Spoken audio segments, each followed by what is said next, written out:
आदरणीय सज्जनों, सत सत प्रणाम कर रहा हूं। आजकल दूरदर्शन के डीडी भारती पर महाभारत का प्रसारण हो रहा है।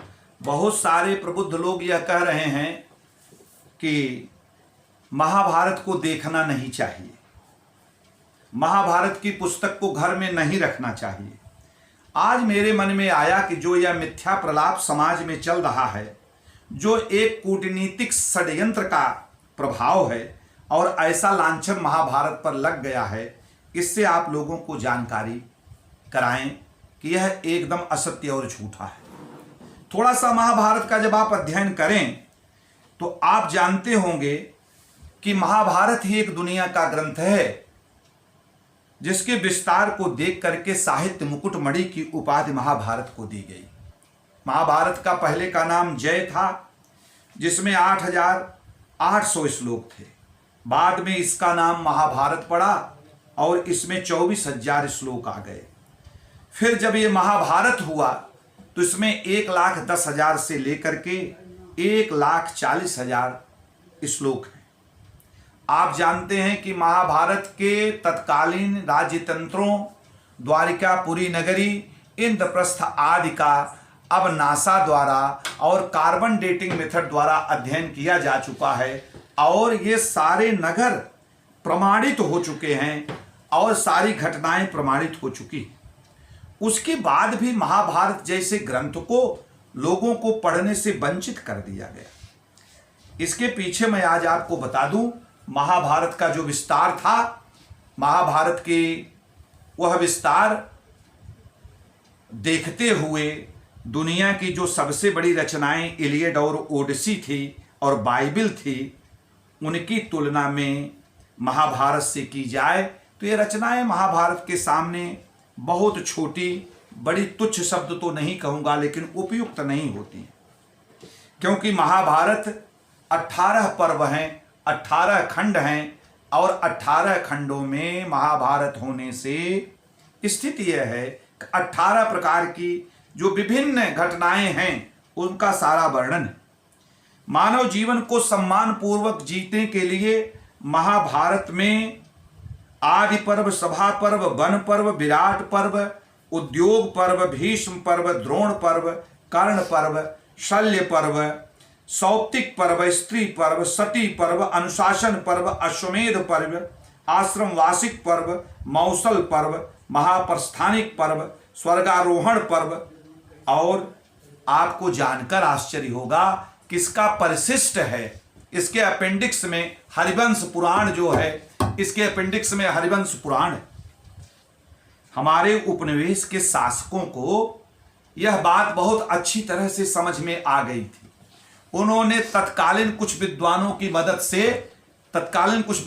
मदद से इस पुस्तक को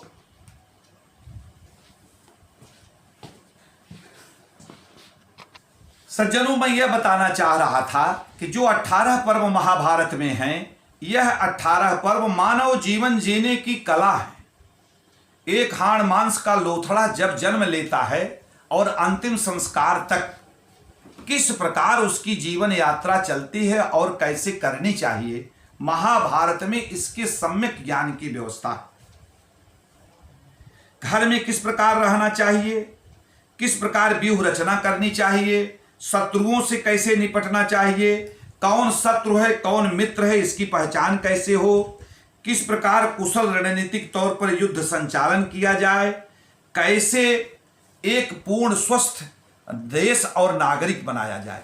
मैं जो ये बताना चाह रहा था, ये सारा अध्ययन जब हमारे विदेशी आक्रांताओं ने देखा कि महाभारत में है, तो उनके दिमाग में यह बात आई कि सुनियोजित तरीके से अगर महाभारत का प्रचलन और पढ़ा जाना अगर नहीं बंद किया गया तो भारत के नागरिक महाभारत पढ़ करके मेरे खिलाफ षड्यंत्र कर देंगे और विदेशी सत्ता समाप्त हो जाएगी। तो फिर 19वीं शताब्दी में यह सुनियोजित ढंग से षड्यंत्र किया गया। जानते हैं, महाभारत में कहा गया है कि धर्मे अर्थे च कामे च मोक्षे च भरतर्षभ यदि हस्ति तद्यंत्र यने हस्ति न तत्कुचित। अर्थात धर्म, अर्थ, काम, मोक्ष पुरुषार्थ चतुष्टय के मुख्य अंग हैं और इनसे जीवन से जुड़ा यदि कोई चीज यहां नहीं है, अर्थात जो महाभारत में नहीं है, वह दुनिया में कहीं नहीं है। इसीलिए महाभारत को प्रसिद्ध विद्वान राजशेखर ने कहा है कि महाभारतो पंचमो वेद, महाभारत पांचवा वेद है। महाभारत एक संपूर्ण ऐसी पुस्तक है जिसमें जीवन दर्शन के समस्त उपांग हैं, जिसमें कला है, जिसमें दर्शन है, काव्य है, रस है, पुरुषार्थ चतुष्टय है, आश्रम व्यवस्था, कर्म व्यवस्था, यज्ञ व्यवस्था। और आप देखेंगे कि युधिष्ठिर द्वारा, पांडवों द्वारा त्याग की पराकाष्ठा है। जहां सौंदर्य की अनंत सुषमा भी आपको महाभारत में देखने को मिलेगी, लेकिन नारी के सम्यक अनुरक्षण की भी बात मिलेगी। महाभारत ही एक ऐसा ग्रंथ है जिसमें औषधि कला और विज्ञान है। हमारे बहुत सारे दार्शनिक जिनके जीवन का आधार श्रीमद् भगवत गीता थी, राधा कृष्णन, विनोबा भावे, महात्मा गांधी, सबके जीवन की आधार श्रीमद् भगवत गीता भी महाभारत से ही ली गई है, भीष्म पर्व से ली गई है। अब यहां पर आप सोचें, श्रीमद् भगवत गीता जो केवल उपदेश में थी, उसको तो पढ़ने दिया गया, और वह जहां से ली गई थी उसको पढ़ने से रोक दिया गया, क्योंकि उसमें युद्ध कौशल था। इस भ्रांति को हमेशा दूर करना होगा। आप वैदिक युग रामायण कालीन ऐतिहासिकता पर डॉक्टर सरोज बाला, अशोक भटनागर, कुलभूषण मिश्र, सारे लोगों का लेख पढ़ेंगे तो आपको स्पष्ट होगा कि महाभारत की क्या ऐतिहासिकता है। वेद व्यास के कहने पर भगवान श्री गणेश ने इसको लिखा है।